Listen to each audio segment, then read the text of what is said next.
Estar na casa do Senhor, estar na presença do Senhor, onde aqui nós estamos para louvar e agradecer o nome dele, que é digno de toda honra e de toda glória. Hoje eu vou tentar não forçar muito a voz, não vou perceber que eu estou estou um pouquinho gripado, né? Me pegou de jeito dessa vez. Peço a gentileza dos irmãos depois que for encerrar o culto, não usar esse microfone, né? Passa um alquinho, esteriliza, tá tudo certo. É bom estar na casa do Senhor, aqui no nosso quarto estudo, né, sobre o Novo Testamento. Nós já falamos sobre Mateus, já falamos sobre Marcos, já falamos sobre Lucas, e hoje nós vamos falar sobre João, né? João, o Evangelho de Jesus Cristo, segundo escreveu João, muito provavelmente ele é o livro mais lido da história. Sabia disso? Se não for o livro, ele tem o versículo mais conhecido da história também, o mais divulgado de todos os tempos. Se você fosse pegar a Bíblia, né, e você... eu quero resumir a Bíblia em um versículo. Qual versículo seria? Alguém pode me dizer? Glória a Deus, aqui está afiado. João, capítulo 3, versículo 16. Vamos começar por ele? Este é o versículo mais conhecido de todos os tempos, o versículo mais famoso de toda a Bíblia, né? E é o centro da Bíblia também, né? Capítulo 3 do Evangelho de João, já deixa João aberto aí na sua Bíblia, tá bom? Que diz assim, capítulo 3, versículo 16: Porque Deus amou o mundo de tal maneira que deu o seu Filho unigênito, para que todo aquele que nele crê não pereça, mas tenha a vida eterna. Será que a gente consegue falar esse versículo sem olhar para a Bíblia? Vamos fazer esse exercício aqui na igreja? Vamos lá? Posso contar no 3? 1, 2, 3. Porque Deus amou o mundo de tal maneira que deu o seu Filho unigênito, para que todo aquele que nele crê não pereça, mas tenha a vida eterna. Palmas para vocês. Vamos dar uma salva de palmas. Eu estou bem que a gente está aqui. Glória a Deus. Deus é bom. O Evangelho de João é muito especial. Nós já falamos aqui que os 3 primeiros evangelhos, Mateus, Marcos e Lucas, eles são conhecidos como evangelhos sinóticos, que é uma palavra grega que quer dizer que vão na mesma direção, são parecidos, né? Vão na mesma ótica. Mas João ele é diferente dos 3 primeiros evangelhos. Para os irmãos terem uma ideia, 90%, eu disse 90% de tudo que está escrito no Evangelho de João, você não encontra nos outros evangelhos. Interessante, né? 90%. Diferente de Marcos, né? Que 90% daquilo que está escrito em Marcos você encontra em Mateus e encontra em Lucas. Mas o Evangelho de João, 90% do que está escrito aqui no Evangelho de João, você não encontra nos outros evangelhos. E ele é um evangelho de uma profundidade tão grande, tão tremenda, tão maravilhosa, que... Quero fazer uma pergunta. Quantos aqui já leram o Evangelho de João? Seja sincero, levante as suas mãos. Quantas pessoas? Levante a mão, obrigado. Olha, eu queria que fosse mais. Porque se você ainda não leu o Evangelho de João, irmãos, você está perdendo e perdendo muito. Porque cada capítulo, Pastor Miguel, que você pegar do Evangelho de João, cada palavrinha que você pegar do Evangelho de João, você vai se alimentar, o Espírito Santo de Deus vai falar com você de uma forma tão tremenda e maravilhosa que a sua vida será transformada. Não tem como nós não sermos tocados ao lermos o Evangelho de João. Eu lembro quando eu me converti, aos meus 16 anos, lá na igreja Formosa de Cristo 7, no ano de 1996. Já faz um tempinho, né? E eu lembro que quando eu me converti, tinha um texto em Mateus capítulo 6, das bem-aventuranças, que falava muito comigo. Eu li aquele capítulo praticamente todos os dias. Quando fala, né, para a gente não andar ansioso com o dia de amanhã, porque vocês andarem preocupados com o dia de amanhã, olhem para as aves dos céus, que não fiam, nem tecem, mas eu te garanto que nem mesmo os lírios dos campos, né, que não fiam nem tecem, nem mesmo Salomão em toda a sua formosura se vestiu como um deles, né? E falava muito comigo, principalmente aquela parte que fala, né, mas buscai primeiramente o reino de Deus, capítulo 6, versículo 28, se não me falha a memória, o reino de Deus e a sua justiça, e as demais coisas vos serão acrescentadas. Falava muito comigo. Mas um dia eu falei, eu vou ler o Evangelho de João. E eu, irmão, sinceramente, eu não sei quantas vezes eu já li esse Evangelho. Não sei te dizer. Por muitas, muitas e muitas vezes.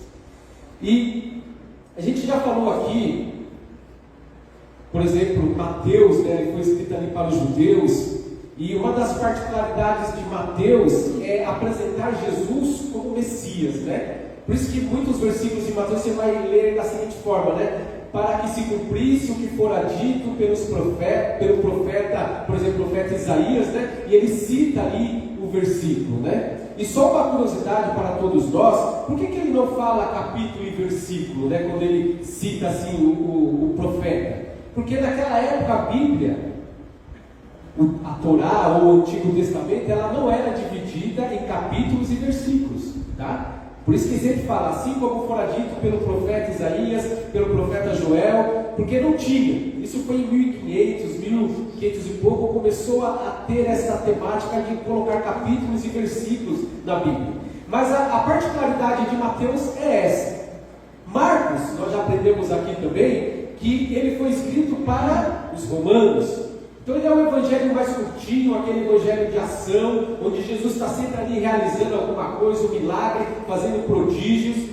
E Lucas, ele é um evangelho que apresenta Jesus como o filho do homem, né? É aquele que é escrito de uma forma primorosa ali por Lucas, no seu grego ali, e fala conosco de uma forma tremenda também, talvez seja o evangelho melhor escrito. Mas quando eu chego em João, é uma coisa sobrenatural. E eu quero começar com os irmãos no capítulo 1. Olha só como que começa o Evangelho de João. Você não fecha a sua Bíblia não. Capítulo 1, versículo 1. Olha como começa esse Evangelho, irmãos. Olha, se isso não fala com você, eu não sei mais como que a Bíblia vai falar comigo ou com você. Olha o que diz o versículo 1. No princípio era a palavra, ou era o verbo, e a palavra estava com Deus, e a palavra era Deus.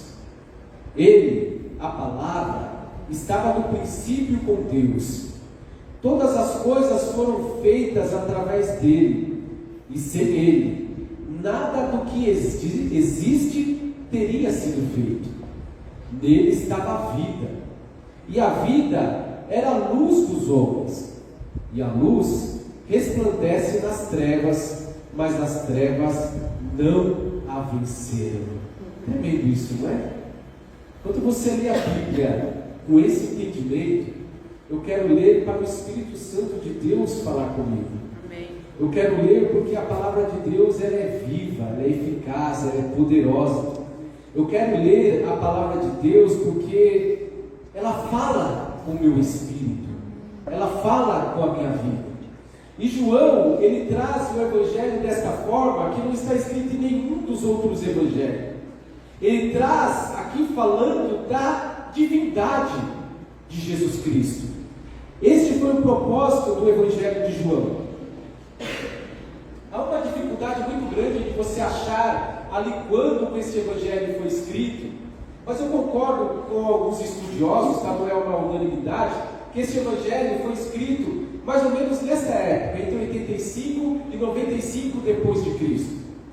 Os demais Evangelhos, eu acredito, não posso falar com toda certeza, mas uns 90% de certeza, que os 3 primeiros Evangelhos, eles foram escritos antes da destruição do Templo de Jerusalém. que foi no ano 70 depois de Cristo.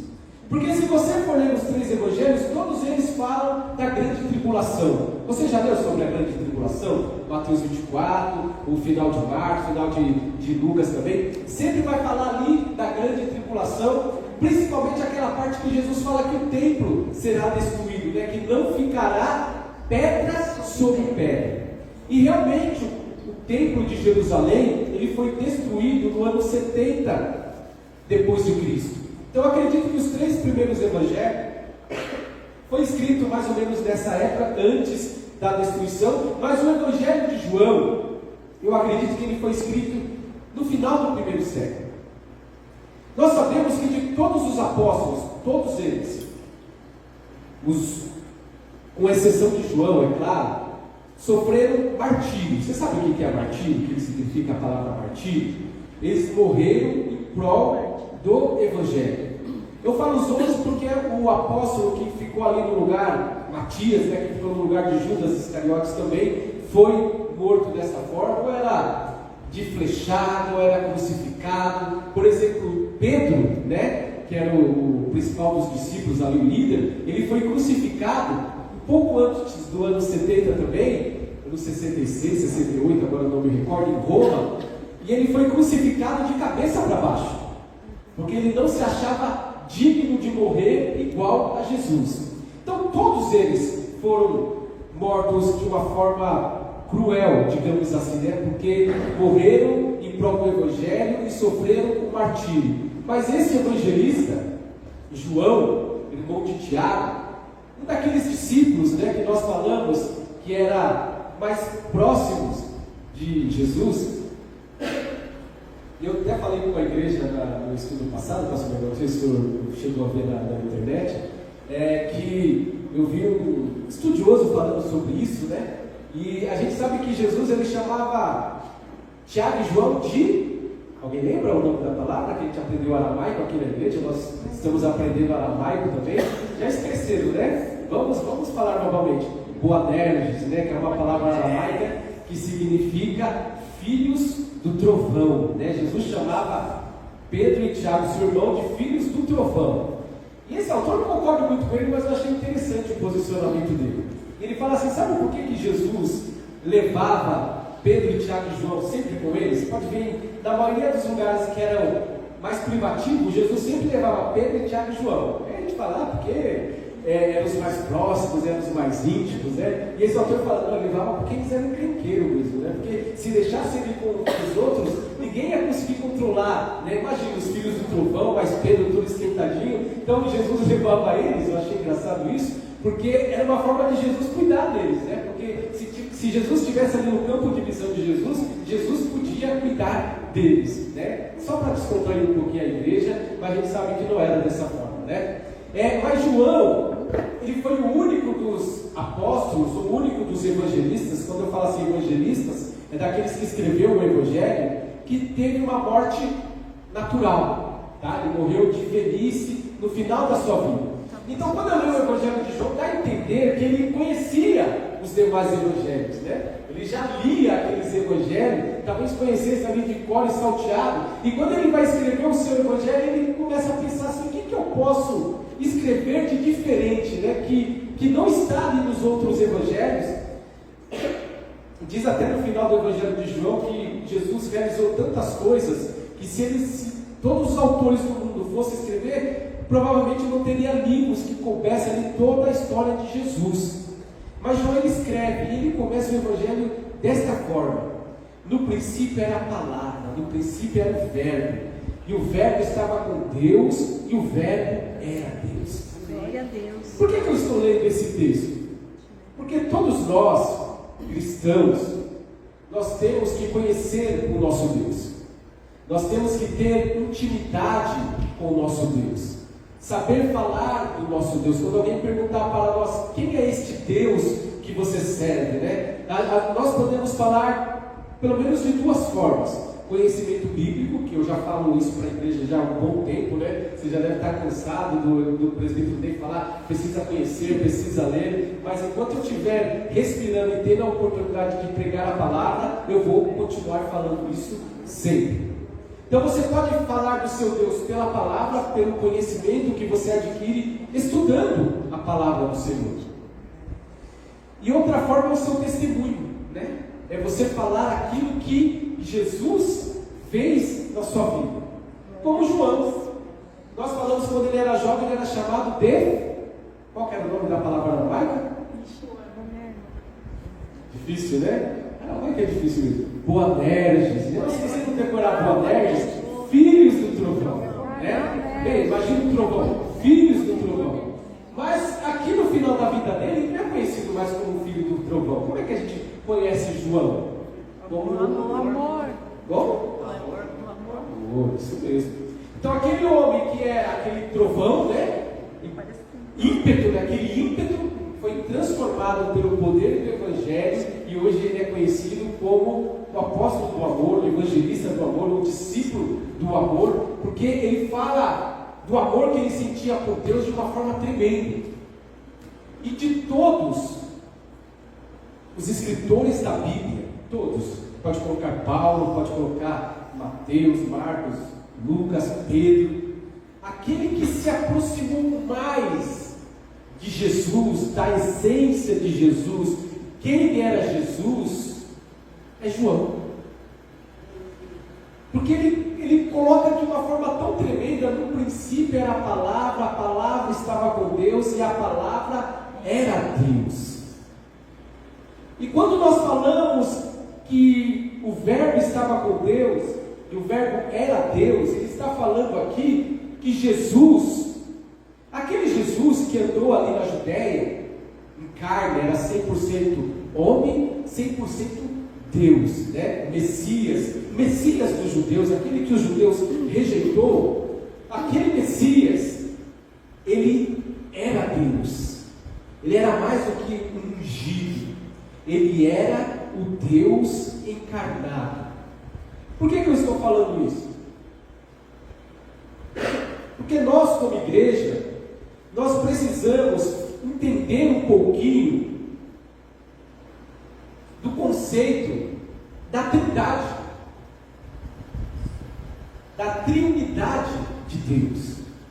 E este é um assunto tão complexo, tão complicado, que há mais ou menos quase 2000 anos, né? Quase 2000 anos, a igreja, os teólogos, os homens entendidos, têm certa dificuldade para explicar o que é a Trindade.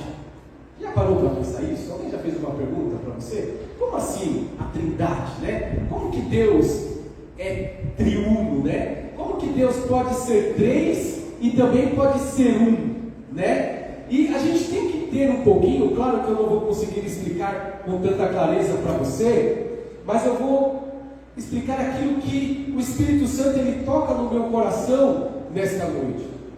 Porque a Trindade, se você não sabe, vai saber agora, é uma palavra que não está na Bíblia. Você não vai encontrar em nenhum lugar escrito a palavra Trindade. Você pode procurar de Gênesis, Apocalipse, mas você não vai ver a palavra Trindade. Mas o conceito da Trindade, o que esta palavra significa, isso sim, nós vamos encontrar na Bíblia de Gênesis a Apocalipse. E você precisa ter um entendimento para você entender o Deus que você serve. E para nós fazermos isso, nós precisamos nos aproximar de Jesus como João. A intimidade que João tinha com Jesus, nós precisamos ter também. Eu estava lá na rua, cheguei um pouquinho atrasado, mas eu vi vocês cantando aqui: eu quero voltar ao primeiro amor, né? Ao início de tudo. Mas a verdade é que não existe outro amor. Amém. Se eu não estiver no primeiro amor, alguma coisa está errada na minha vida. A gente usa esse conceito, né? Quando eu estava no primeiro amor, eu fazia isso, aquilo e aquilo outro. Mas como assim? Até eu às vezes já me errei pegando falando isso. Está errado. Porque se eu não tiver no primeiro amor, vai ser como a igreja de Éfeso, né? Lá em Apocalipse: contra ti, porém, eu tenho uma coisa, Você aumentou as suas obras, você cresceu mais, você tem mais conhecimento, você está fazendo hoje mais do que no princípio, mas eu tenho contra ti uma coisa, que você abandonou o primeiro amor. Eu não posso dar essa desculpa, hoje eu tenho falar a minha idade. Quantos querem saber a minha idade? Levante a mão. Nossa, pastor, até que tem curioso aqui nessa igreja, viu? Quantos querem saber? Vamos falar aqui, né? Vocês querem? Tenho 44 anos. Então, se eu me converti aos 16, eu não posso chegar aqui e falar: quando eu tinha 16 eu estava no primeiro amor. Se hoje, com 44, eu não estiver no primeiro amor, eu tenho que dobrar os meus joelhos, eu tenho que abrir o meu coração, eu tenho que buscar a presença de Deus para aquecer novamente essa chama do meu coração, porque eu tenho que estar sempre no primeiro amor.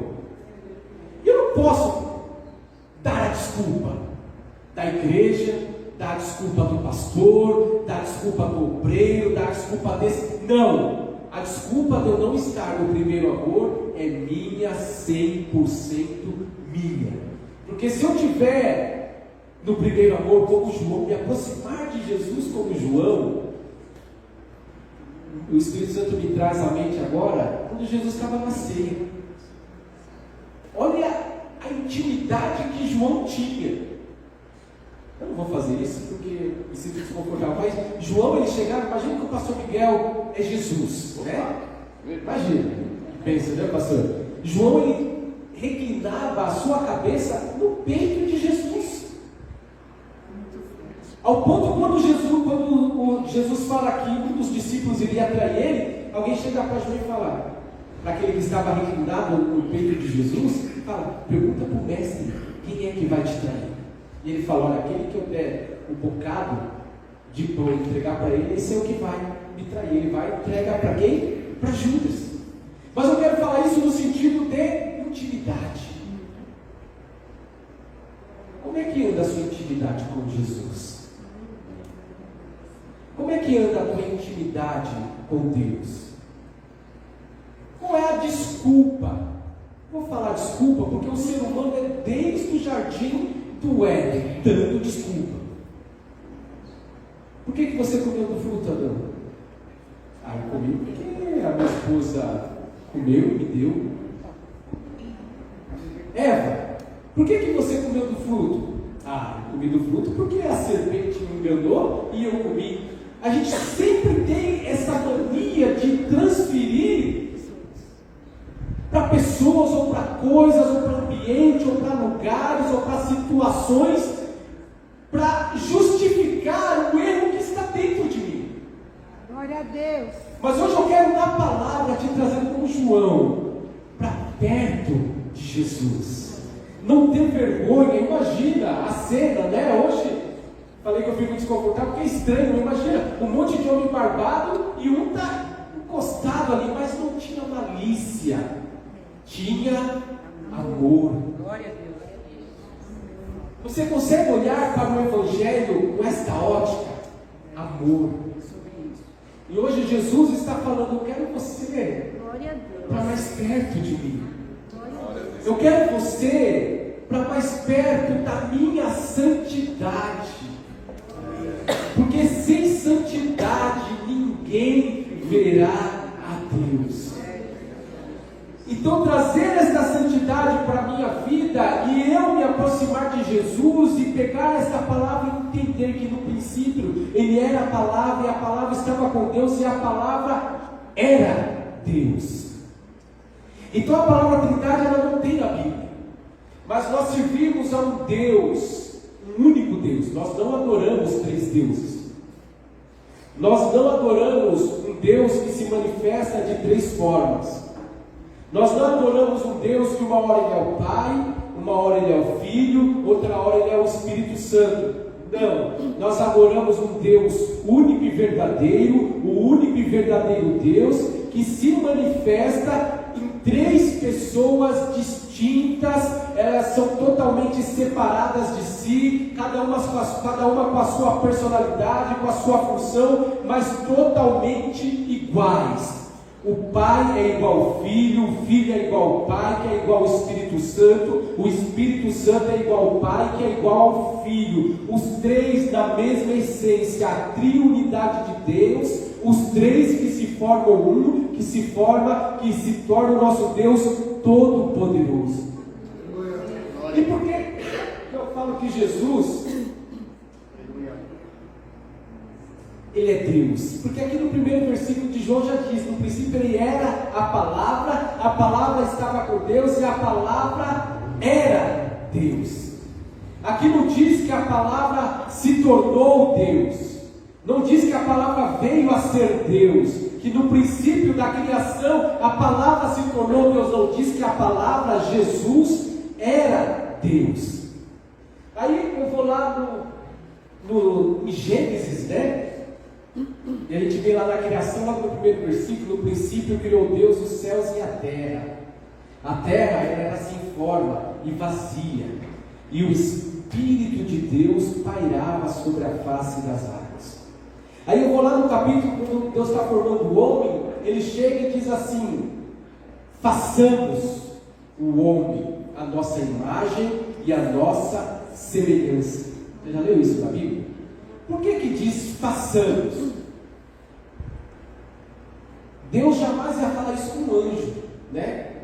O anjo, nossa imagem e semelhança. Mas ali Jesus estava falando, Deus estava falando com quem? Estava falando com Jesus, estava falando com o Espírito Santo de Deus. Façamos a nossa imagem e a nossa semelhança. Jesus no Antigo Testamento, tem Jesus no Antigo Testamento? Tem Jesus no Antigo Testamento. A gente olha assim, mas tem. Sabia que Jesus já veio aqui na terra no Antigo Testamento? Quando você lê na Bíblia que o anjo do Senhor, por exemplo, com Gideão, se apareceu anjo, com a letra maiúscula, tá?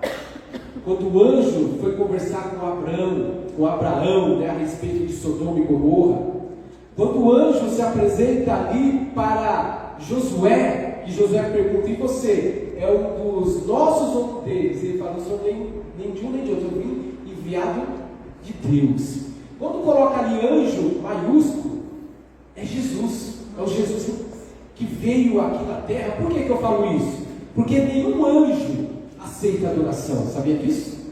Você lembra João, quando ele começa a descrever ali o Apocalipse, ele é levado até os céus, e ele vê um anjo com força, com poder, com glória, ele se ajoelha para adorar o anjo fala: olha, não faça isso não, porque eu sou conservo de vocês, adora somente a Deus. Mas esse anjo específico, ele aceita a adoração, esse anjo é Jesus. E um dos textos mais tremendos que eu encontro na Bíblia, você pode ler na sua casa, pode até marcar. Se alguém tiver aí com caneta, quiser marcar alguma coisa, vai pegar aqui nos vídeos depois, no YouTube ou no Instagram. Você leia, cuidado, Isaías capítulo 6.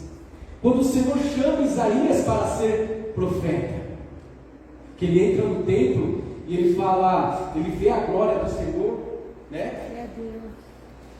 E a casa se enche da glória do Senhor, ele fala: isso que eu vou perecer porque eu sou um homem pecador. Aí ele escuta uma voz, né?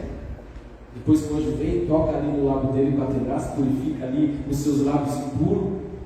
Há uma voz que fala assim: a quem enviarei? E quem há de ir por nós? Por mim não, por nós. E ele escuta os anjos cantando, pastor Miguel, dizendo, a gente canta aqui direto: Santo, Santo, Santo. Por que 3 vezes, né?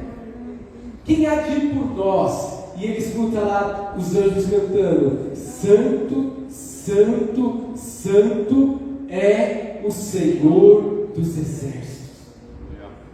Glória a Deus, obrigado. Aí eu vou ler a Bíblia em hebraico, eu vou ler em hebraico, tá? Muito pouco, palavras, algumas, pouquíssimas. Mas aí estudando, eu descobri que a palavra Elohim, o Elohim, né, que a gente vê na Bíblia em hebraico, inclusive nessa passagem, façamos o homem a nossa imagem e semelhança. Essa palavra Elohim, ela é um mistério, digamos assim. Por quê? Porque ela é uma palavra que ela está escrita no plural. Como assim? Deus no plural. Só que da mesma forma ela traz um sentido singular, único Deus, mas no plural. Isso dá um nó na cabeça da gente, né? Como que Deus pode ser plural, mas Ele é único? Porque eu entendo que o plural de Deus é Pai, o Filho e o Espírito Santo de Deus. Aí eu vou lá no Novo Testamento, Mateus capítulo 3, você pode ler depois na sua casa, que fala sobre o batismo de Jesus.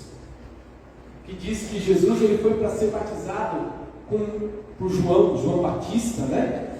E diz que quando ele foi batizado, olha só, entenda o mistério da Trindade, tá? Se você quer saber um texto onde está os três, é Mateus capítulo 3, fala muito claramente, Jesus sendo batizado. Quem é Jesus? Este que era a palavra, e a palavra era Deus. Esse que a palavra era Deus, Jesus Cristo, o homem, foi batizado por João Batista ali no Rio Jordão. Diz que quando ele é batizado, Jesus, Deus, o Espírito Santo desce sobre ele na forma de uma pomba. E do céu tem uma voz que diz: este é o meu filho amado, Amém. nele me comprazo. Interessante, né? E a gente precisa ter um pouco desse entendimento. Por quê? Porque senão a gente fica confuso. Como assim? São três deuses, né? Deus de três cabeças, como que funciona isso? Não, o seu Deus ele é um só, mas ele é um Deus triuno. Essas três pessoas, essas três essências, essas três pessoas, que cada uma é fantástica, você pode ter intimidade com elas de uma forma tremenda, com o Pai, com o Filho, com o Espírito Santo de Deus. E eu não vejo a hora de chegar ali em Atos, para a gente falar sobre o Espírito Santo atuando na igreja, porque o Espírito Santo, ele atuou na igreja no passado, ele atua na igreja hoje, vai continuar atuando na igreja, até a igreja ser arrebatada para estar com o noivo, né, que é Jesus. Então, eu espero que dessa forma eu tenha explicado um pouco para você sobre a Trindade. Eu quero dividir esse estudo aqui em três partes no Evangelho de João, porque o Evangelho de João ele é tremendo nessa parte. Então tenha intimidade com o teu Deus, ame Ele de todo o seu coração, seja como João, encoste mais em Jesus e aprenda dele, porque Ele está de braços abertos para te abençoar. Eu disse para você que o Evangelho de João, 90% não está em nenhum outro lugar, está somente aqui. E o Evangelho de João ele é interessante, porque até a ressurreição de Jesus, ou antes da ressurreição de Jesus, o Evangelho de João ele narra 7 milagres. Você sabia disso? João ele é muito forte com o 7, número 7. E o 7, quando a gente estuda a palavra, ele representa a perfeição de Deus. Então Deus permitia esse evangelho da Bíblia como se ele coroasse ali com a perfeição, né? Vamos fechar ali com chave de ouro, né? A vida de Jesus com o evangelho de João. O primeiro milagre que nós lemos na palavra, ele está lá no capítulo 2 de João. Não vou ler não, mas depois você pode acompanhar aí. Que é quando Jesus transforma água em vinho, né? Esse foi um milagre tremendo. O segundo milagre que eu vejo no Evangelho de João está lá no capítulo 4, no finalzinho, versículo 45, 46, quando Jesus ele cura o filho de um oficial, né, do rei, né, que estava enfermo, e diz que o filho dele. Não pode pôr a imagem do mapa? Tem um mapa lá, se você puder ajudar, o Rinaldo, não sei se o Rinaldo pode pôr, um mapa, tem um mapinha aí na pastinha, se puder pôr para mim, tem um que tem os três juntos, tem, mas esse daqui também serve, pode deixar aí.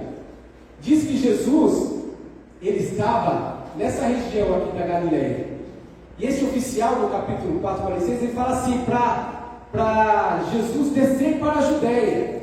Desce para a Judéia.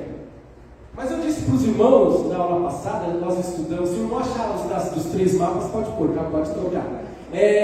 Eu disse para os irmãos, a gente aprendeu um pouco de geografia bíblica aqui também, pastor Miguel, na aula passada, e nós dissemos o seguinte, que sempre que você lê no Evangelho, quando eles vão para Jerusalém, nunca diz que eles vão descer para Jerusalém. Vocês lembram disso? Quantos lembram disso? Vamos ver se eu estou ensinando bem. Então, olha, 90% da igreja lembra que eu disse isso. Quando eles falam que eles vão para Jerusalém, eles nunca dizem que eles vão descer para Jerusalém. Sempre diz, vão subir para Jerusalém. Subiram para Jerusalém. Por quê? Porque na cidade de Jerusalém ficava o templo, né? Aquele templo que nós estudamos no ano passado todinho ali através do tabernáculo, ele foi transportado para o templo de Salomão, no caso do Novo Testamento, o templo de Herodes. Mas sempre que o Evangelho fala assim que eles subiram para Jerusalém, é interessante, enquanto achei, se não achar a imagem, Chico, pode deixar aquela mesmo, tá?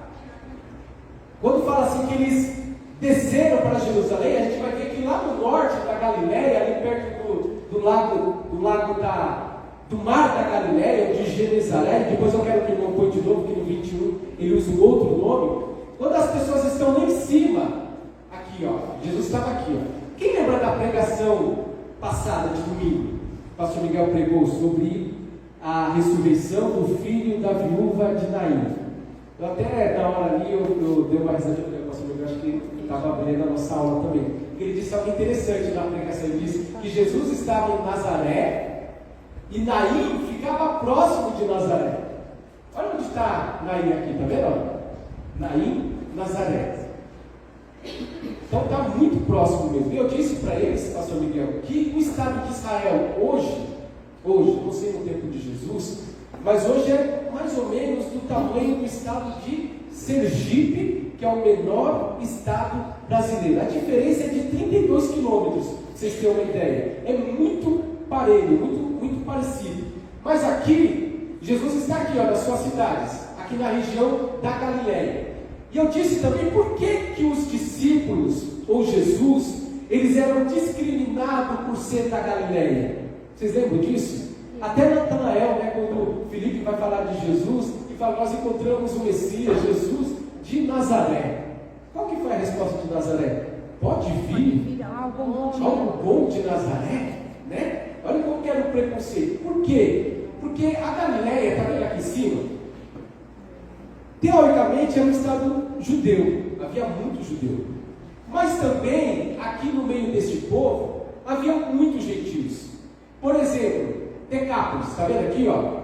Gadara, lembra do endemoniado gadareno? Gadara. Ficava aqui, ó, muito próximo. Está vendo o mar da Galileia aqui, ó? O lago de Genezaré, como diz Lucas, né? O mar da Galileia está aqui, ó, bem no meio. Então essas cidades, Betsaida, Cafarnaum, Caná da Galileia, João 2, está tudo aqui, ó. Então, quando fala que pode vir coisa boa, e está vendo aqui Samaria, ó? Samaria, Decápolis, ela praticamente faz uma divisão, ó, Samaria e Decápolis, 10 cidades gentias, tá? Decápolis é de 10 cidades gentias. Então essas 10 cidades gentias e Samaria cortava a Judéia, tá vendo a Judéia aqui embaixo? Jerusalém está aqui, ó, segue a luzinha aqui, ó, Jerusalém aqui, ó, tá bem aqui, ó.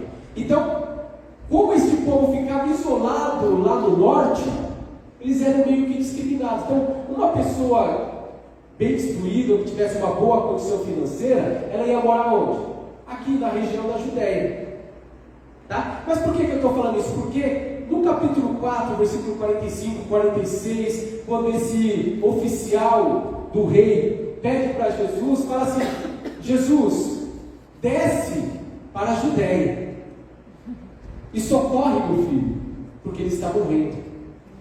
E Jesus fala para ele, vai, seu filho está vivo, ele não vai morrer.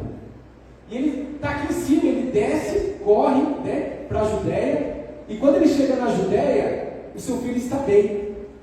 E ele pergunta para os seus empregados, que hora se deu isso? E eles falaram, ontem a tal hora, a febre deixou ele. Então, desceu para a Judéia. Olha que interessante, presbítero. Para a Judéia eles descem, né? Que a região da Judéia, que é tudo isso daqui, eles descem.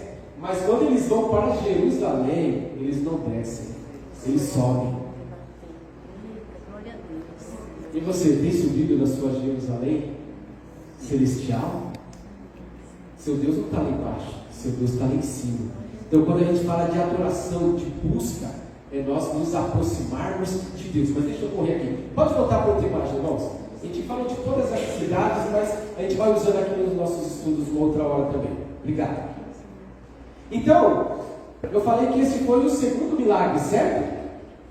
Terceiro milagre, a cura do paralítico no tanque de Betesda, capítulo 5. Sabe aquele homem que ficou ali 38 anos paralítico, né? E ele esperava ali o agitar das águas, né? Para poder ser curado, e ele nunca conseguia. Capítulo 5. Quarto milagre, estou falando assim para tentar não esquecer, tá? É a multiplicação dos pães e peixes, no capítulo 6, né? No início do capítulo 6. E Jesus, ele alimenta uma multidão de 5.000 homens, fora mulheres e crianças, com apenas quantos pães? 5 pães, 2 peixinhos. Olha que bênção, né? 5 pães e 2 peixes. Ele ora, agradece a Deus e alimenta uma multidão. Quinto milagre, Jesus, capítulo 6, ali na metade, versículo 15 e 16, ele anda sobre as águas. Sexto milagre, no capítulo 9, quando ele cura o cego de nascença.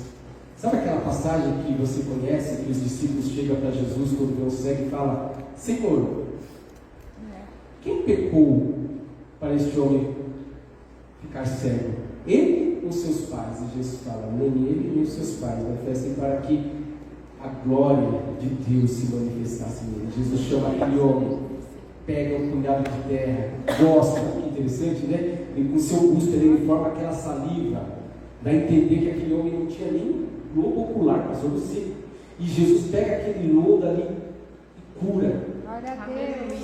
Sabe o que acontece? A religiosidade. Irmão, vamos tirar a religiosidade do nosso coração, porque ela atrapalha. Quem era mais para crer em Jesus era para ser os religiosos. O homem ele é curado de nascença. E eles estão mais preocupados, pastor Miguel, por que Jesus curou ele no sábado? Que coisa, né? Como que pode? Milagre dessa magnitude, eles estão preocupados, não, esse homem não é de Deus. Os religiosos falam.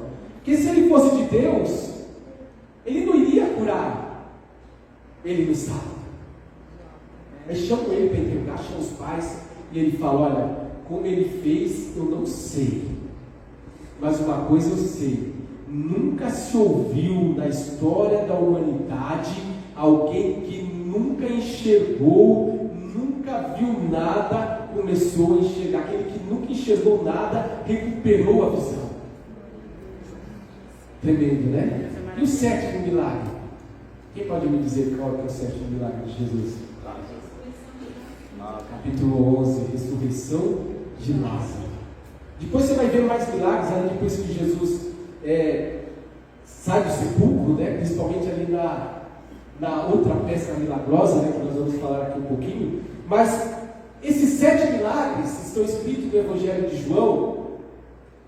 Só a multiplicação, né? Não está tão detalhado que nem João, mas o restante é tudo coisa nova. Você não vai ter em lugar nenhum. E a ressurreição de Lázaro, o pastor pregou esses dias também, é tremendo, porque Lázaro estava morto há quanto tempo? 4 dias. Se eles velavam o corpo, falou até domingo passado, né? O pastor falou isso também. Se eles velavam o corpo 3 dias, porque tinha uma chance ali do espírito, né, voltar para o corpo, no 4º dia acabou. E Jesus chega atrasado de propósito. Tem bênção na sua vida que está demorando, não? De propósito, mas até o propósito, quando Deus atrasa de propósito, é porque Ele tem algo para nos ensinar. Não atrasa? Se não atrasar, você não falava lá para Abacuque, né? Se tardar, espera-o, porque certamente virá, não tardará. Parece desconexo, né? Mas não é que Jesus atrasa, Deus atrasa, mas Ele chega na hora certa. Só que a hora certa de Deus na minha vida parece que às vezes está demorando, né? Porque a gente quer tudo imediato. É difícil esperar, igreja? É muito difícil. É difícil confiar na espera, quando você está esperando, confiar que vai dar tudo certo? É difícil? É difícil. Mas nós precisamos alimentar a nossa fé na palavra de Deus em Jesus, porque se Ele cuida de nós, como fala lá em Mateus 6, que eu falei que Ele cuida dos passos, Ele cuida de todas as coisas, você acha que Ele não vai cuidar de mim, de você? Homens e mulheres de pequena fé. E quando Jesus fala de pequena fé, é porque nós somos de pequena fé mesmo. 7 milagres. Mas tem uma outra particularidade no Evangelho de João, que é o 7 eu sou de Jesus.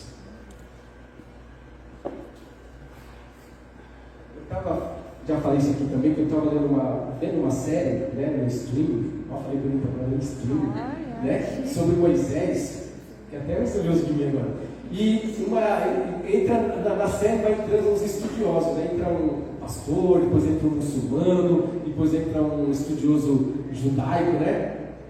E o judaico, ele fala, o nome de Deus é interessantíssimo, porque o nome de Deus, quando Deus fala para Moisés, em Êxodo 3, quando Moisés fala, Senhor, se eles perguntarem para mim quem me enviou, o que eu respondo para ele? E Deus fala, você vai dizer assim para eles, o eu sou me enviou a vós. E essa estudiosa judaica fala, o nome de Deus é interessante, porque o nome de Deus é um verbo. Como que pode o nome de alguém ser um verbo? Qual é o seu nome, eu? Estranho, né? Qual é o seu nome? Meu nome é eu. Quem vai pôr o nome de eu no filho, né? Mas o nome de Deus é eu sou. E quando ela falou isso, eu já comecei a dar risada aqui no meu espírito, começou a me ligar, porque eu fui lá em João. Porque no princípio era o verbo. O verbo estava com Deus e o verbo era Deus. Então ali quando na sarça ardente, aquele anjo, que na verdade já não era um anjo, né? Porque o anjo fala para Moisés, olha, tira a sandália dos teus pés, porque o lugar em que você está, a terra santa, imagina esse espaço aqui, ó. Deus está ali na sarça falando e não está furada não, tá igreja? Eu que deveria ter olhado antes, né? Tira as sandálias dos teus pés, porque o lugar em que você está é terra santa. A presença de Deus estava naquele lugar. E esse eu sou que estava falando com Moisés é Jesus. Porque se a gente for lá no Evangelho de João, vamos ver se eu vou lembrar, tá? No capítulo 6, versículo 35, quem que achou? Pode ler para mim rapidinho? Capítulo 6, versículo 35.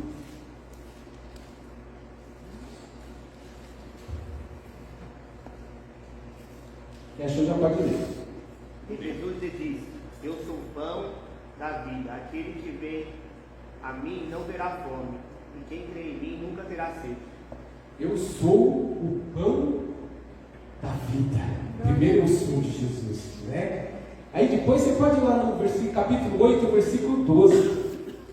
Olha só que interessante, vamos passar aqui rapidinho no Evangelho de João. Quem achou pode ler, tá? 8,35. Pode ler bem alto, por favor, solte a voz. De novo lhes falava Jesus, dizendo, eu sou a luz do mundo. Quem me segue não andará nas trevas. Pelo Eu sou a contrário, luz do mundo. terá a luz da vida. Eu sou a luz do mundo. Olha Jesus falando. Aí vai lá no capítulo 10, versículo 9. Capítulo 10, versículo 9. Pode ler quem achou. Eu sou a porta, que entra por mim será salvo, e entrará e sairá e encontrará pastagem. Eu sou a porta. Glória a Deus. Você leu o versículo 11, né? Leu o versículo 9 também. Não. É o 9. Eu O sou 9, né? a porta. Tá, agora leu o 11. Eu sou o bom pastor. O bom pastor dá sua vida pelas ovelhas. Que bênção, né? Aí vamos lá, em João, no capítulo 11, versículo 25. Quem leu, quem achar, pode ler para mim. 11, 25. Solta a voz. E disse-lhe Jesus: Eu sou a ressurreição e a vida. Quem crê em mim, ainda que esteja morto, viverá. Eu sou a ressurreição. Aleluia. Glória a Deus. 14, 6. Sexta vez. Eu sou o caminho, a verdade e a vida. Ninguém vem ao Pai a não ser por mim. 14, né? 14, Evangelho de João 14, 6. Respondeu-lhe Jesus: Mano, Eu sou o caminho e a verdade e a vida. é isso mesmo? Repete para mim, por favor. Eu sou o caminho, a verdade e Eu a sou o vida. caminho, a verdade e a vida. Agora, para a gente encerrar, a sétima vez, 15, versículo 1. Eu sou a videira verdadeira, e meu pai é o lavrador. Eu sou a videira verdadeira. Amém. Então, aqui a gente leu, a igreja leu aqui com a gente, o 7, eu sou. Glória a Deus. Amém, Senhor. E essa palavra eu sou, por que causava tanta raiva dos líderes religiosos? Porque essa palavra eu sou era usado só por. Então, se Jesus usa essa palavra eu sou como homem somente, ele está mentindo. Mas quando ele usa como Messias, o Deus verdadeiro, aquele que estava no princípio da criação, aquele que criou todas as coisas, sem a palavra dele, nada do que existe hoje existiria, tudo é com a permissão de Jesus. Se ele fala eu sou, a palavra dele é verdadeira. Amém. Glória a Deus. E tem um outro versículo também, deixa eu ver se eu acho aqui, no capítulo 8, versículo 58, se não me falha. É isso mesmo. João capítulo 8, versículo 58, quando tem aquela desavença dos líderes religiosos, de novo, no capítulo 8, versículo 58, diz assim: Respondeu-lhe Jesus: em verdade, eu vos asseguro, antes que Abraão existisse, Glória a Deus. eu sou. Glória a Amém. Glória a Deus. Aleluia. Tremendo, né? Antes que Abraão existisse, eu sou. Mas sabe esses 7 eu sou que nós acabamos de ler? Eu sou a porta, eu sou o bom pastor, eu sou a videira, eu sou a ressurreição e a vida. Sabe esses eu sou? Qual deles que você quer aplicar na sua vida hoje? Amém, Deus. Te aconselho a pegar os 7. Mas se a sua fé ainda não garante os 7, pegue o máximo desses eu sou para a sua vida e pratique, viva, porque, irmãos, Deus está neste lugar. Deus está nesta casa, Deus está aqui nesta noite. Você pode estar fraco, cansado, eu posso estar ali com algum probleminha de saúde, mas o Senhor está nessa casa. Enquanto Ele estiver nesta casa, nós vamos nos alimentar da palavra do Senhor. Mas o último lance aqui para a gente encerrar o Evangelho de João está lá no capítulo 21. Eu não sou muito bom em grego não, mas eu vou tentar ensinar alguma coisa para você. Deus nos capacitou para falar sobre aramaico, né, irmão? Grego acho que é mais fácil, né? Capítulo 21. Ô Jesus, que me dera. Me ajuda, Senhor. Capítulo 21 do Evangelho de João. Eu quero ler sobre a restauração de Pedro. A partir do versículo 15. Como que essa palavra fala comigo? Fala ao meu coração. Capítulo 21. Diz assim: assim, após tomar de jejum, Jesus questionou a Simão Pedro: Simão, filho de João, tu me amas mais do que estes outros? Só aqui por enquanto, tá? Simão, filho de João, tu me amas mais do que estes outros? Antes de eu entrar aqui no texto, a gente às vezes fica muito preocupado, né? Às vezes eu posso até errar nessa hora, porque eu quero que a igreja conheça, eu quero que vocês leiam, eu quero que vocês estudem, eu também tenho que estudar, então eu leio, também eu busco. Mas o mais importante, toda a nossa caminhada cristã, é essa pergunta que Jesus fez para Pedro: Pedro, tu me amas? Jesus não perguntou, antes de falar, Pedro, apacente as minhas ovelhas, né? Vamos ver a resposta de Pedro, tá? Capítulo 15, mais do que esses outros, versículo 16. Respondeu ele, a parte B, né, do versículo 15, na verdade. Respondeu ele, sim, Senhor, tu sabes que te amo. Jesus encarregou, cuida dos meus cordeiros. No seu deve estar ovelhas, né? É isso? Cordeiro. Cordeiro, irmão? Tá. Cordeiro. Sempre aumentar o Olha só que interessante. Jesus não chegou aqui seria o pastor da igreja, que Pedro seria o pastor, certo? Apacente os meus cordeiros seria o pastor. Jesus chegou para ele e falou, Pedro, qual foi a faculdade de teologia que você cursou? Pedro, discorre aí sobre o plano da salvação. Lembra que a gente estudou sobre isso, o plano da salvação? Pedro, fala sobre o tabernáculo. Cada utensílio ali do tabernáculo. Explica para mim, Pedro, para ver se você realmente está ali capacitado para ser um pastor. Foi isso que Jesus fez? Não. Né? Concorda comigo que não foi isso? Qual foi a única pergunta que Jesus fez para Pedro quando o comissionou para ser pastor da igreja? Pedro, tu me amas? Glória a Deus. Só que, olha só que interessante. Essa pergunta eu quero fazer para você, tá? De Pedro foi um pouco diferente, eu quero explicar por quê. Mas como é que está o seu amor por Jesus? Às vezes nós achamos que é fácil, né? Amarás o Senhor teu Deus de todo o teu coração, de toda a tua força, de todo o teu entendimento. Se é de todo o coração, de toda a força, de todo o entendimento, é porque não sobra mais espaço no seu coração para mais nada. Você tem que amar a Deus até Deus ser tudo para você. Deus te deu uma casa, glória a Deus, aleluia. Tirou a casa, glória a Deus, aleluia. Me deu um carro, louvado seja o nome do Senhor. Tirou o carro, estou saudável. E Rinaldo ali, 16 quilômetros por final de semana, glória a Deus. Mas não consegue dar um passo dali a ali. Louvado seja o nome do Senhor. E eu quero me aprofundar um pouco nesse texto. Eu já começo a ficar mexido, porque é algo que fala muito ao meu coração. Porque quando Jesus ele fala, Pedro, tu me amas mais do que estes outros. Aqui, se você conseguir ler no grego, né, como foi escrito, eu disse para a igreja que todo o Novo Testamento foi escrito em grego, certo? Já você não está sabendo isso. Grego.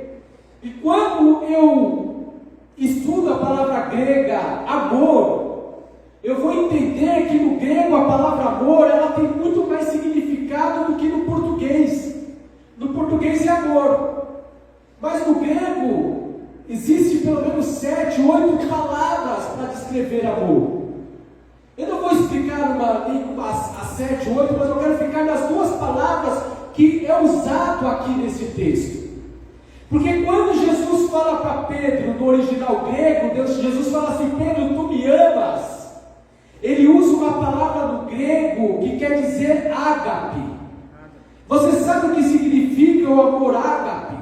O amor ágape, a gente fala que é o amor de Deus, mas é a forma mais profunda de amor que existe na face da terra. Então a gente fala que ela é tão profunda que ela só pode ser divina, ela é de Deus. É um amor muito forte, muito poderoso. E Jesus fala para Pedro, Pedro, tu me amas, ágape. E Pedro responde, sim, Senhor. Ainda no versículo 15, tu sabes que eu te amo. Só que ele não responde essa palavra amor para a igreja entender como ágape, mas ele usa uma outra palavra, filéu, que é uma outra palavra em grego para amor, mas é aquela palavra que é usada mais no companheirismo, no amigo. Sabe, aquele amor de amigo, de irmão, aquele amor de chegado, de falar, nossa, eu amo tanto o presbítero, que a vontade de Deus, quando eu vejo ele, é de abraçar, é de mostrar o meu carinho. Mas você consegue entender que a resposta de Pedro foi diferente do que Jesus perguntou? Jesus não disse, Pedro, tu me amas, filéu, como amigo, mas ele fala, Pedro, tu me amas, ágape, com o amor de Deus? E ele responde, Senhor, eu te amo, filéu, como amigo. Não era aquele amor. Aí começa, a gente lê a restauração de Pedro. Porque Pedro, ele negou Jesus quantas vezes? 3 vezes. E aqui nós vamos ver que Jesus, ele repete as 3 palavras 3 vezes. Pedro, tu me amas. Só que tem um porém. A resposta de Pedro podia ser diferente. Porque Jesus pergunta assim, Simão, filho de João, tu me amas mais do que estes outros? Hoje, com o entendimento que eu tenho, eu responderia assim, Senhor, não posso te responder isso. Porque eu não sei a intimidade do amor que a Fábia tem por ti. Como que eu posso falar que eu amo o Senhor mais do que a Fábia? Ou que eu amo o Senhor mais do que o pastor Miguel? Como que eu posso falar que eu te amo mais do que o Morvan? Eu não sei, eu não conheço o coração dele. Como que eu vou falar que eu te amo mais do que a Vanessa te ama? Não tem como. Eu não consigo mensurar, pegar o amor que você tem, colocar numa balança e pegar o meu amor, colocar numa outra balança e ver quem que ama mais, Senhor, o Senhor Jesus. Você consegue entender a profundidade de tudo isso daqui? Então eu não sei, você não sabe o quanto que eu amo, mas uma verdade é certa. Nós precisamos amar o Senhor Jesus. E que através deste estudo, desta palavra, que o teu amor hoje aumente mais por Ele, superabunde, que você cresça na graça e no conhecimento do Senhor. Então a resposta de Pedro podia ser essa, Senhor, eu não sei. Como que eu vou falar que eu amo o Senhor mais do que João? Porque eu te neguei 3 vezes. Podia ser essa a resposta. Olha quantas respostas Pedro poderia dar. Eu não posso te falar, Senhor, que eu te amo mais do que João, porque eu te neguei 3 vezes. Mas João, ele foi contigo até o fim. Ele entrou contigo no julgamento, que ele era amigo ali do sacerdote. Ele foi contigo até a cruz. Todos os discípulos fugiram. Mas João estava lá aos pés da cruz. Obrigado, Deus. Ao ponto de Jesus na cruz olhar para João e falar, João, porque a mãe de Jesus, Maria, também estava ali. E Jesus na cruz, com aquele sofrimento, ele estava cuidando da sua mãe. Ele disse para João, Amém, Jesus. essa é sua mãe. Amém. Mãe, esse é seu filho. E diz que depois daquele dia, João cuidou de Maria até o final da vida dela. Glória a Deus. Obrigado, Pai. Como que eu vou falar que o meu amor é maior do que o de João? Só que eu acho que a vozinha começa a ficar bem embargada.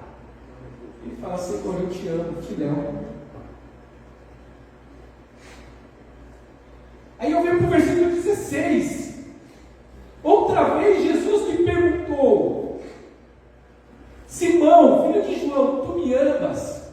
Ágape, amor de Deus. E ele afirmou, sim, Senhor, tu sabes que eu te amo.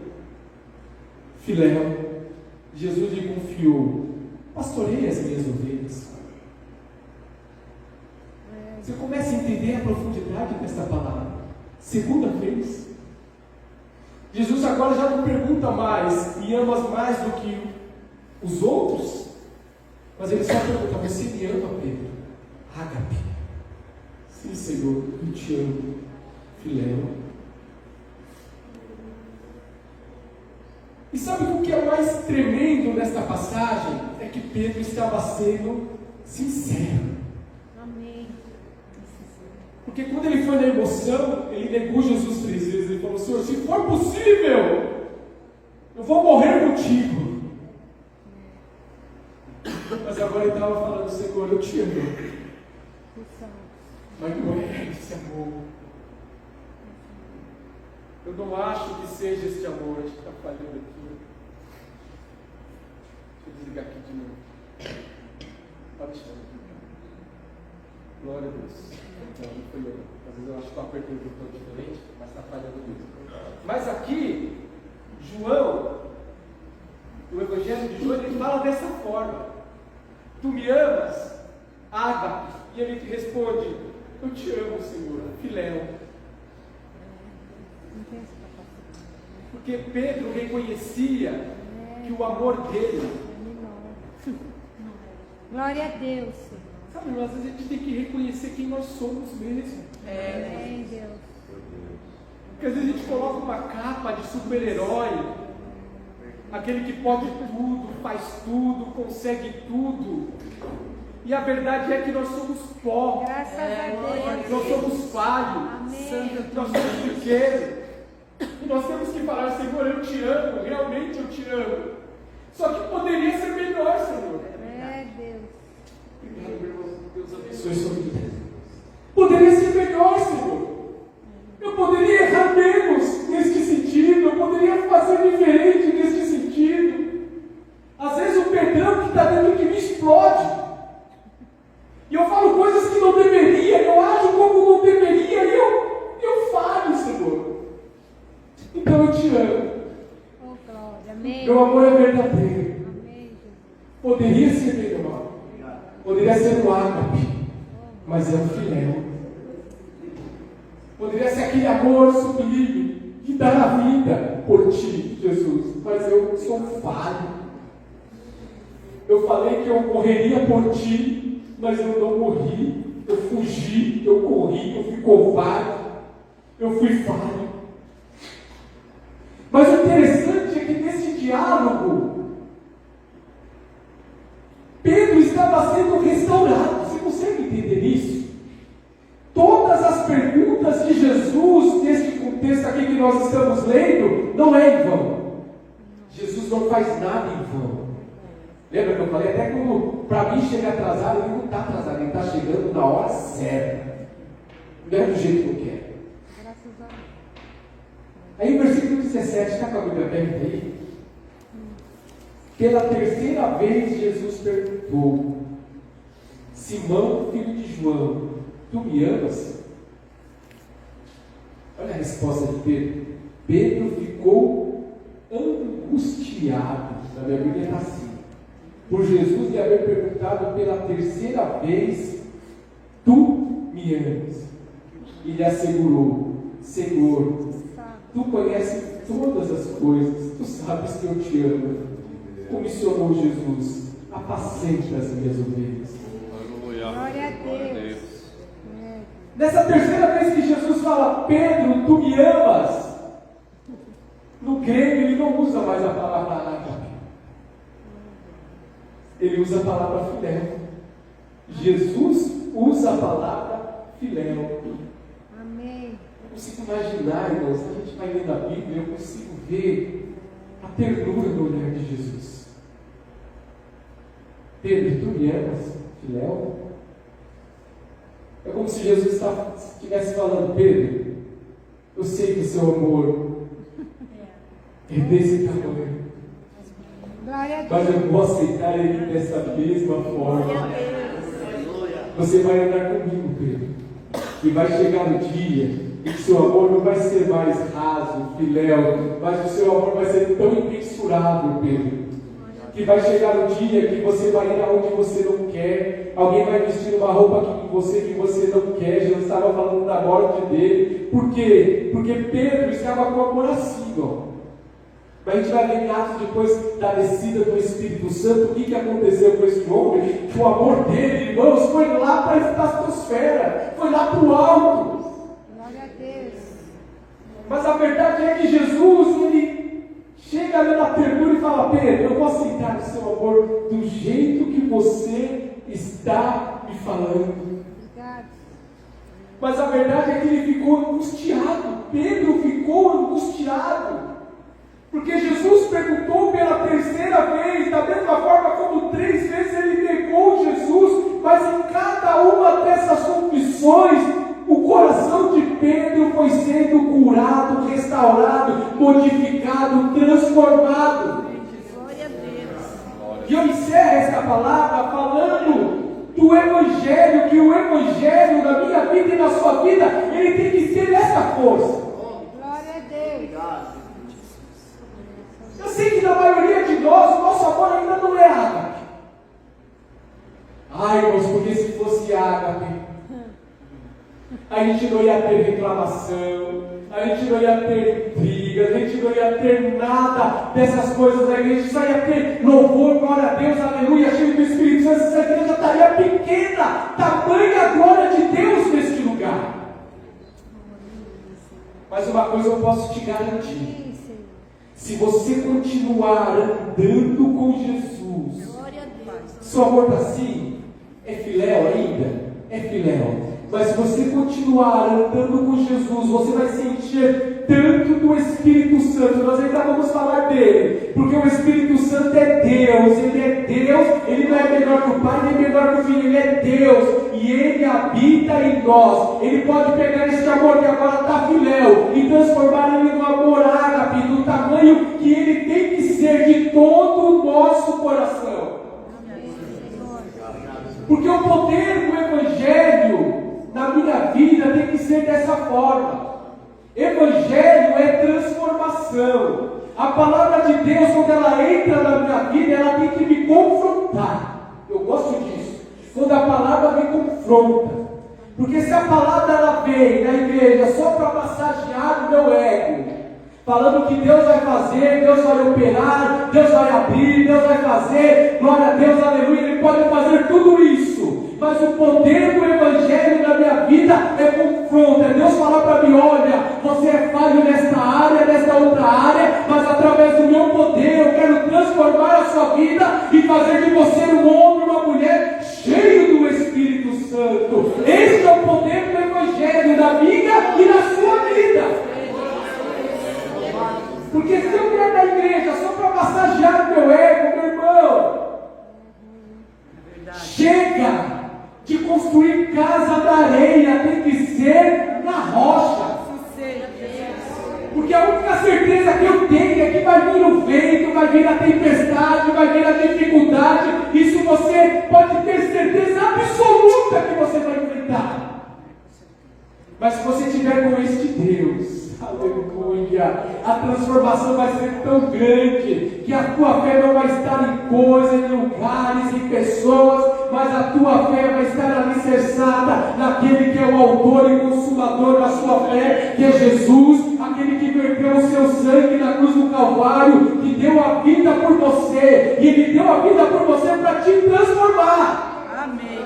Não é para você viver uma vida no raso, filéu. Lembra de Ezequiel, das águas purificadoras? Não é para ficar com a água ali no tornozelo, no joelho, não. E não é para você mergulhar fundo na presença do Senhor, porque experiências Ele quer ter contigo. Nós, como pregadores da palavra, todos nós, eu já vou encerrar. Posso encerrar o culto também, pastor? Para não te passar o microfone. Nós, como pregadores do Evangelho, todos nós que pregamos aqui, que louvamos, a nossa obrigação como servos de Deus, servas de Deus, é estar incendiado.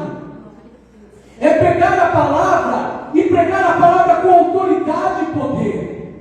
Quando o pastor te chamar para pregar aqui em cima, não tem que ser uma palavrinha no raso, não.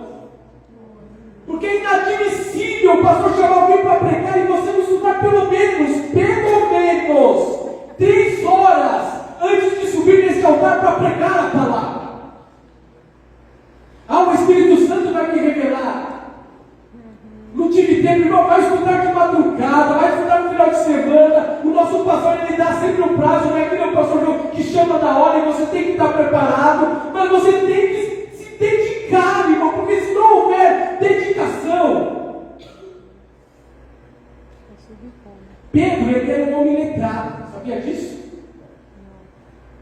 Quando os religiosos, né? Não vamos tirar a religião do nosso meio. Glória a Deus. Obrigado, Pai. Porque a gente briga pela igreja, a gente mata pela igreja, a gente faz coisas pela igreja e Jesus só quer tu me amas. Obrigado, Jesus.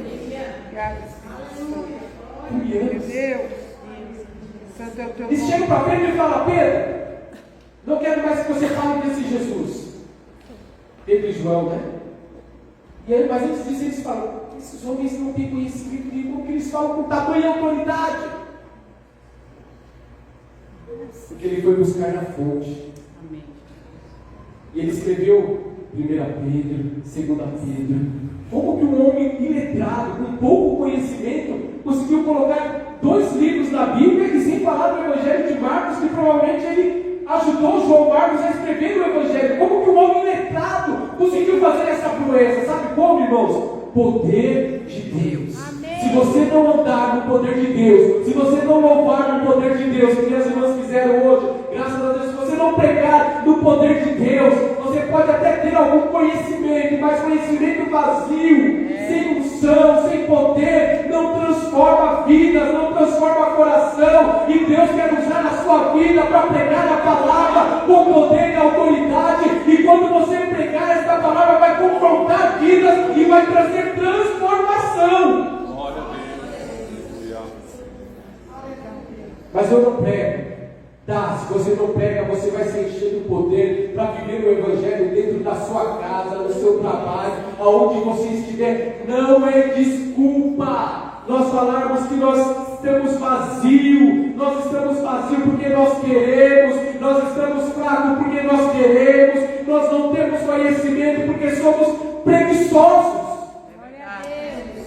Porque quando eu me dedico na presença do Senhor, Ele me capacita. E João vai falar lá nas epístolas dele: olha, aleluia, vocês não têm necessidade de que alguém nos ensine, porque como o Espírito Santo está com vocês, Ele é verdadeiro, Ele nos ensinará todas as coisas. Mas para ensinar tem que abrir a Bíblia, tem que ler, tem que comer estas palavras, para que a minha vida e a sua vida seja edificada pelo poder de Deus. Vamos colocar de pé, já vamos encerrar? Glória a Deus. Eu perdi aqui nos dias. Fran, amanhã vamos ter oração?